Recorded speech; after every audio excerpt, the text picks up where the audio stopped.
Hola, buenas tardes. Primero que nada, muchísimas gracias por la invitación de estar en este congreso. Realmente es un honor estar frente a ustedes. Gracias a las autoridades del congreso por haberme invitado.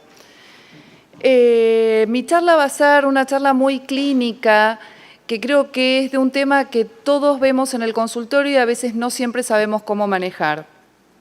¿Por qué? Porque los pacientes con artritis reumatoidea, Sjögren, lupus, dermatomiositis, esclerosis, tienen compromiso pulmonar directo e indirecto. Estos pacientes tienen síntomas respiratorios causados por el compromiso pulmonar y causados también por causas no pulmonares, y toqué lo que no tenía que tocar. Entonces, los síntomas respiratorios son por causas tanto pulmonares como no pulmonares. Si vamos a hablar del compromiso pulmonar directo que tienen estos pacientes, podemos decir que es un compromiso grave, porque sabemos que la disnea es el predictor independiente de función física y bienestar en las enfermedades del tejido conectivo. La enfermedad pulmonar intersticial es la causa más frecuente de muerte en los pacientes con esclerodermia y las miopatías inflamatorias. La incidencia es alta en la enfermedad reumatoidea y muchos de estos pacientes tienen enfermedad subclínica. El Sjögren tiene un compromiso respiratorio que deteriora su calidad de vida y cuadriplica el riesgo de muerte. ¿Qué tan frecuente es la hipertensión pulmonar?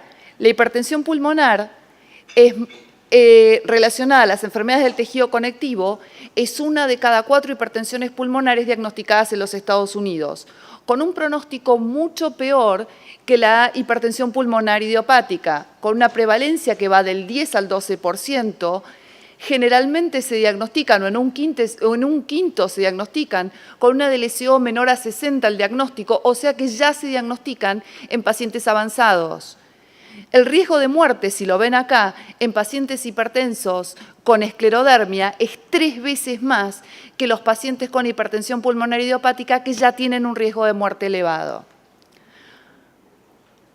Entonces, ¿por qué les dije que era importante que lo charláramos y por qué es importante que lo tengamos en la cabeza?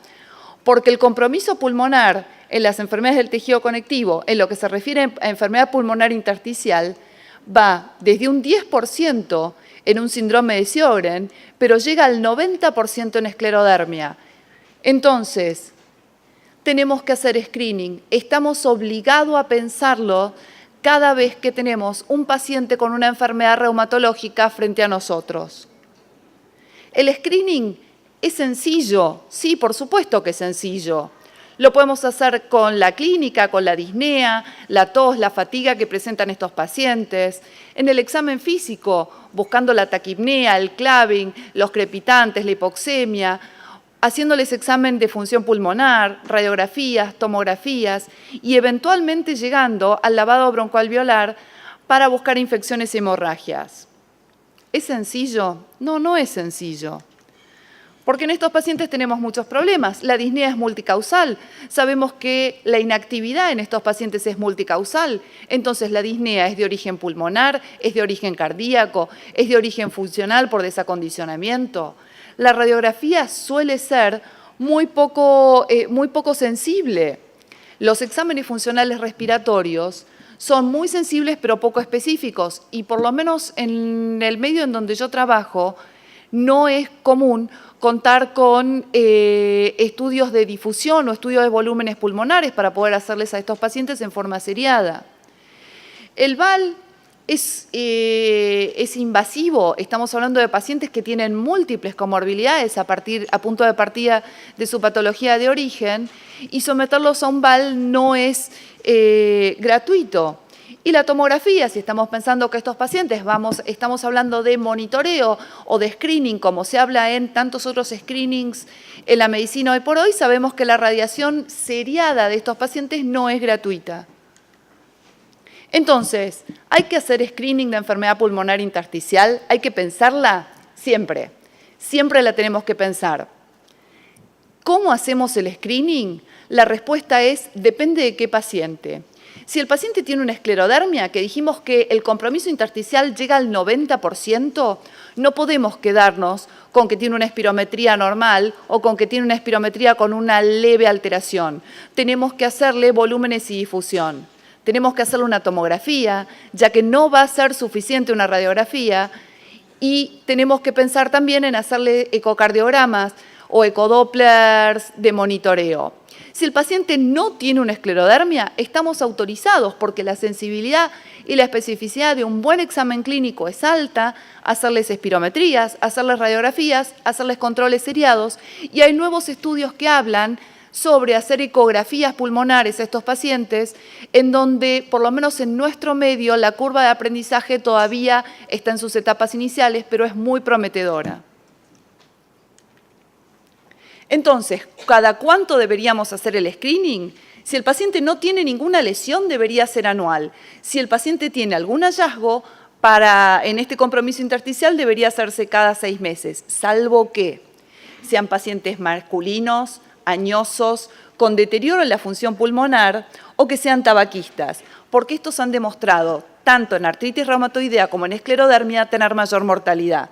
O sea que el screening se debería hacer cada 6 meses. Como están viendo, es difícil tomar la decisión de irradiar a un paciente con una tomografía cada 6 meses buscando un intersticio. Por eso tenemos que ser muy cuidadosos y pensarlo y ser muy cuidadosos y pensar bien a quién dirigimos este screening. En lo que se refiere a hipertensión pulmonar, estos 4 estudios que yo les muestro acá demostraron que el screening en hipertensión pulmonar sirve, que disminuye la mortalidad, que un diagnóstico temprano posibilita un mejor tratamiento porque encontramos pacientes menos deteriorados.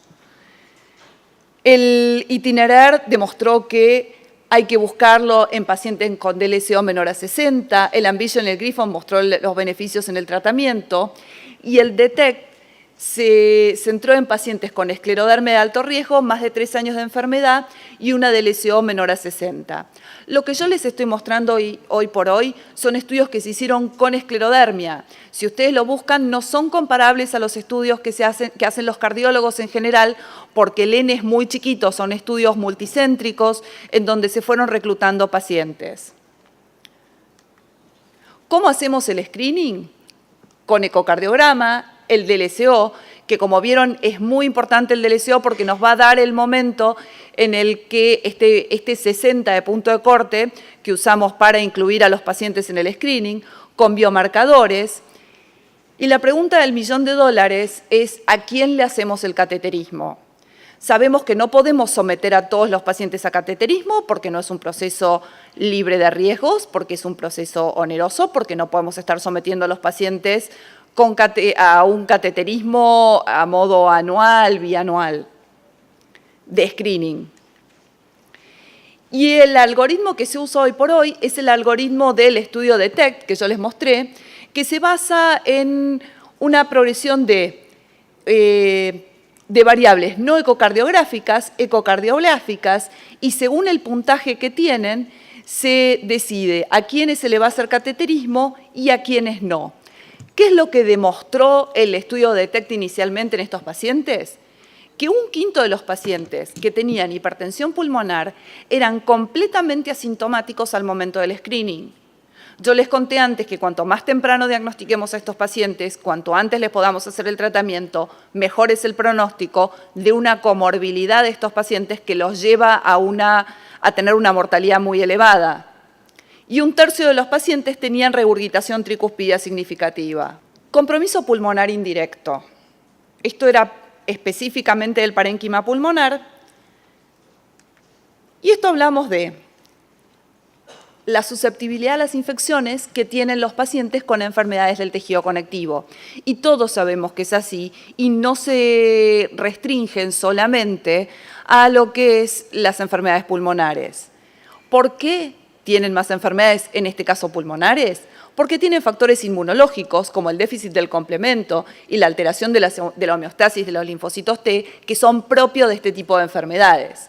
Factores relacionados a la enfermedad, lo que hablábamos recién, la enfermedad pulmonar intersticial, los nódulos reumáticos que todos sabemos que suelen complicarse, las alteraciones de la motilidad esofágica que propician la aparición de estas infecciones, y factores relacionados a los que hacemos nosotros para tratar a estos pacientes, las drogas, los DMARDs y los anti-TNF. Los anti-TNF, me permito hacer un breve recordatorio, que son las... el TNF es el factor que controla y contiene los patógenos intracelulares, que recluta células inflamatorias, y al inhibirlo, propicio la reactivación de la tuberculosis latente. La tuberculosis es la infección oportunista más frecuente en los pacientes tratados con anti-TNF. ¿Qué tenemos que hacer con estos pacientes entonces antes de indicarles un anti-TNF? Hacer un screening pretratamiento, anamnesis, PPD y radiografía de tórax. Es importante, es muy importante. Charlando con alguno de sus colegas, me contaban que la tasa de tuberculosis que tienen ustedes en Chile es entre 10 y 15, aunque está aumentando. La Argentina tiene 30 pacientes por cada 100.000 y con una incidencia muy distinta de norte a sur, gracias a los migrantes muchas veces y los pacientes no tratados alejados de centros urbanos. Entonces, es patología que tenemos que pensar. Ustedes un poquito menos que nosotros, pero no se olviden que seguimos viviendo en un continente con una incidencia elevada de tuberculosis. Entonces, como para dar algunos tips, si el paciente tiene una tuberculosis activa, debería esperar 2 meses antes de darle el anti-TNF. Si tiene PPD o un IGRA positivo y una radiografía normal, se le podría dar profilaxis pretratamiento, una radiografía anormal, descartar la tuberculosis activa, antecedentes de tuberculosis monitorearlo, y si tiene una tuberculosis intratratamiento, esto no justifica suspender el tratamiento con el anti-TNF. Acerca de este tema hay muchísima, pero muchísima discusión, y revisando la literatura, lo más interesante que encontré es este estudio hecho en Corea del Sur, donde, para que sepan el contexto en donde fue realizado, la incidencia de tuberculosis en Corea del Sur es de 60 pacientes por cada 100.000, o sea que es el doble de lo que tenemos nosotros, casi 4 veces lo que tienen ustedes, en un estudio retrospectivo muy prolijo, que vieron que en aquellos pacientes con tuberculosis latente, a quienes se les había dado o no se les había dado profilaxis, lo fueron monitoreando estrictamente cada 3 meses y vieron que en pacientes que habían diagnosticado la tuberculosis latente y se les había dado tratamiento, la incidencia de tuberculosis fue de 6,01 y en aquellos que no tenían tuberculosis latente, la incidencia fue de 5,15.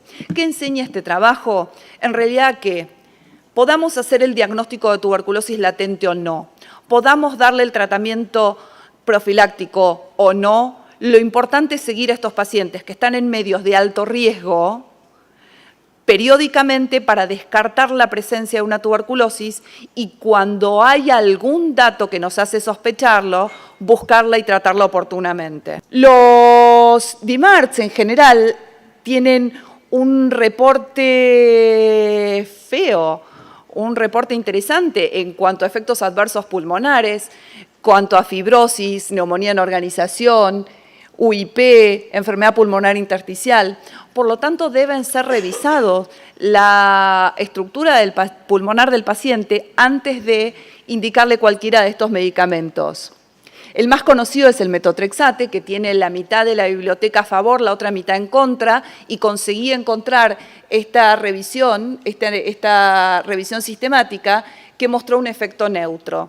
Si ustedes me preguntan particularmente si yo indico el metotrexate o si yo estoy de acuerdo con el metotrexate en pacientes con algún compromiso pulmonar, la verdad es que no. Yo amablemente les sugiero a los reumatólogos que reevalúen la medicación si el paciente tiene algún compromiso pulmonar ya de base. Estos pacientes tienen un aumento en las neoplasias. Entonces, otra de las cosas que tenemos que monitorear es la ocurrencia de neoplasias.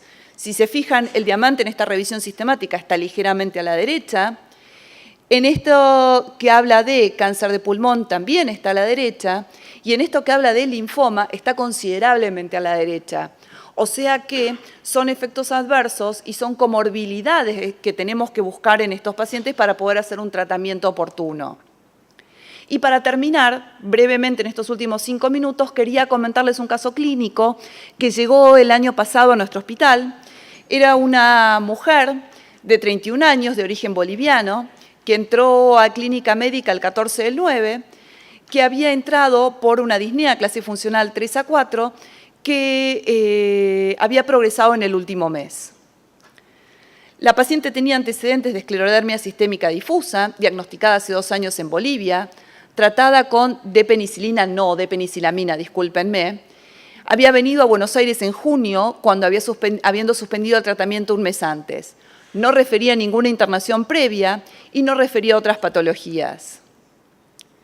Al examen físico la paciente estaba hipotensa, taquicárdica, ligeramente taquipneica, no tenía fiebre, no desaturaba, tenía un soplo sistólico de 3/6, con una hipoventilación generalizada y crepitantes en base izquierda, esclerodactilia, dolores articulares difusos, motilidad articular reducida. Está en el laboratorio. Y cuando empezamos a ver si la esclerodermia puede comprometer el pulmón, vemos que sí, puede comprometer, como les había comentado antes, casi cualquier parte del aparato respiratorio. Y vimos que la intersticiopatía y la hipertensión pulmonar es responsable del 60% de las muertes en los pacientes con esclerodermia. ¿Se acuerdan que les dije al principio de la charla que tenemos obligación de hacer un screening sistemático y con la mejor tecnología de la que dispongamos de este tipo de compromiso en los pacientes con esclerodermia? Al empezar a pedirle exámenes complementarios a la paciente, vimos que tenía esta placa donde se veía una cardiomegalia que en el ecocardio demostró que no era una cardiomegalia, sino que tenía derrame pericárdico, que no podían decir que tuviera por Doppler hipertensión pulmonar, y la verdad que la intersticiopatía en esta placa de intersticiopatía no se puede hablar. Le hicimos una tomografía, disculpen la tomografía, pero es la que contamos en el hospital público, por eso les dije que era un caso absolutamente de la vida real, sin nada decorativo, donde se ve este comienzo de panalización y este infiltrado intersticial a predominio de la base izquierda.